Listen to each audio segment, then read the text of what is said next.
interrogation. Perfect. We're good. Thank you. Who are we filming for? So I can Hype Tech is the website we're with. Is it like kids? I can't have a beer in my hand. No, man. Believe me, you can have a beer in your hand.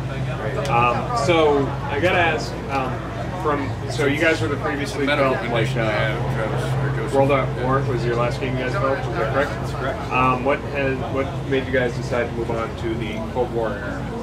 We wanted to make a game that hasn't been made before. Okay. You know, especially in the Call of Duty franchise, the Cold War certainly hasn't been touched. So we wanted to. It was fresh, fertile ground for us. And then, on top of that, in this Cold War era, we found that this is where like Black Ops teams were really operating, and that's like that's the stories that you can think of and things you hear about in the come from these Black Ops teams. It's just amazing. Like Hank's been a military advisor for a long time, but we worked with another military advisor specifically for this game. His name was Major John Plaster, and he was formerly of SOG, the Studies and Occupations group. So he's a true veteran from the exact same group that we have in our game, and so he's able to tell us like these first-hand anecdotes and stories about just what his teams did while they were in Southeast Asia. And it was fascinating. Oh, very cool.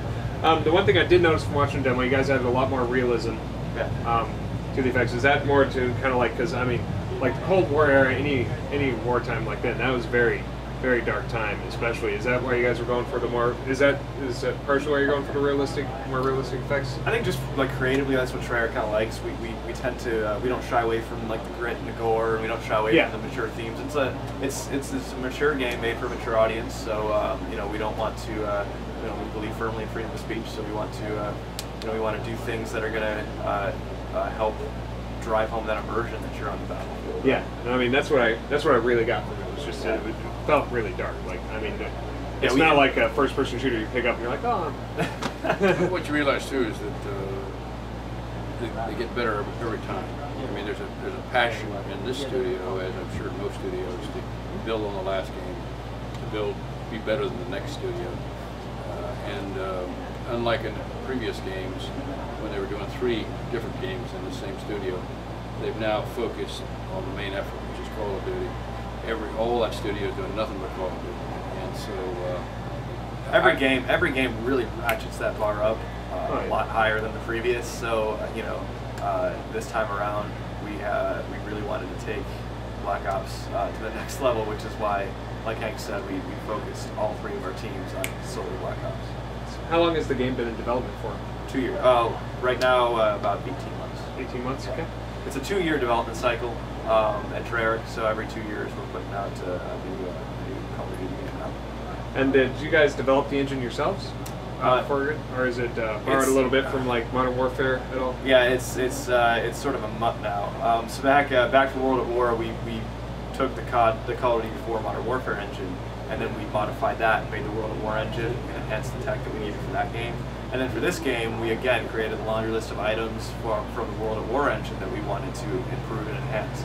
So things like texture streaming, and the lighting engine's been completely rebuilt from the ground up, and the physics, and so we took another stab at fire and water, and we developed that even further. You saw in Payback just those glowing fireballs and so yeah, that's it's a heavily advanced World at War. Nice.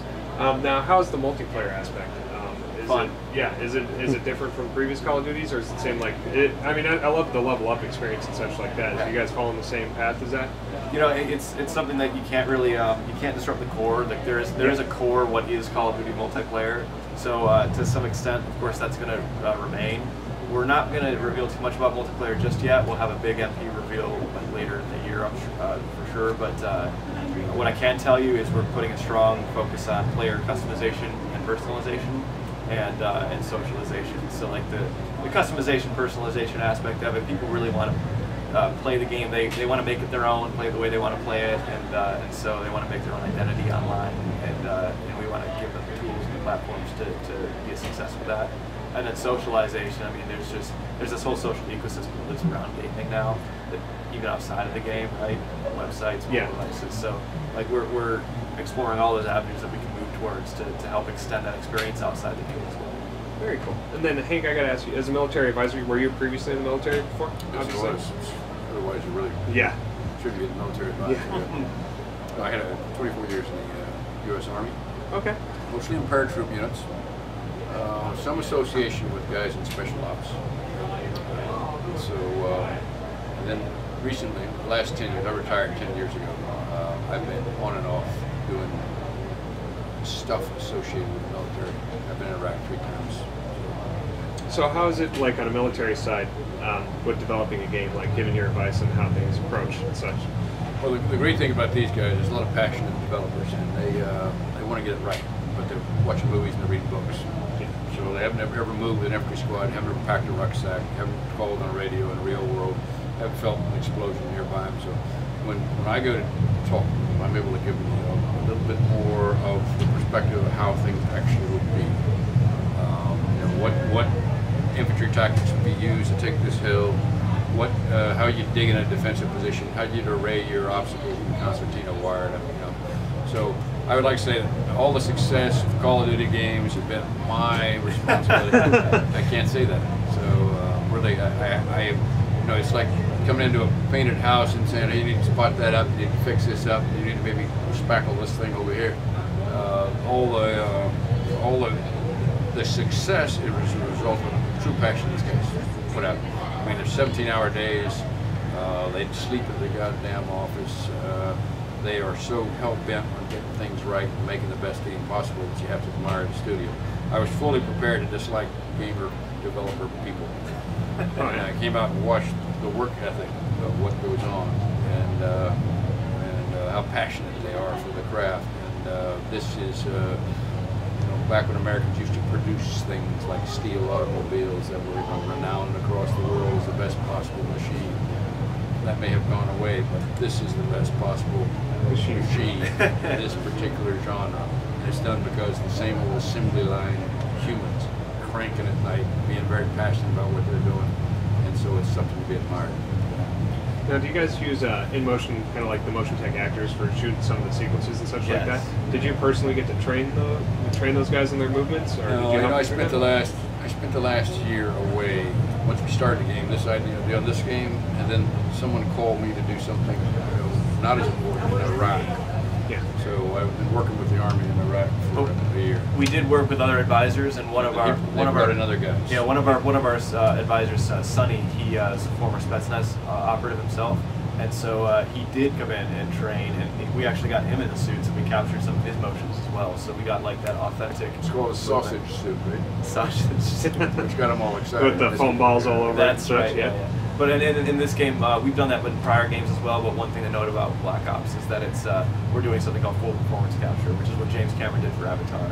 So we're capturing the animations, the face, and the voice at the same time.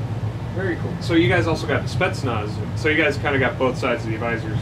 Yes, absolutely. And how was it working with like on that side of advice? Like Scary. what? Scary? He's the real deal. He knows what he's talking about, and he's definitely seen some shit. So I wouldn't want to mess with Sonny any more than I want to mess with Hank. Well, I mean, I really appreciate the time you guys gave us, and I mean, the demo looks awesome. Looking forward to the game coming out November 19th. Thanks again, Josh. November 9th. November 9th, sorry. And No you're worries. the lead designer? No, I'm the community manager. Community manager, and then Hank, your military advisor? Military advisor. Yeah, Okay. that's right. Thank you very much.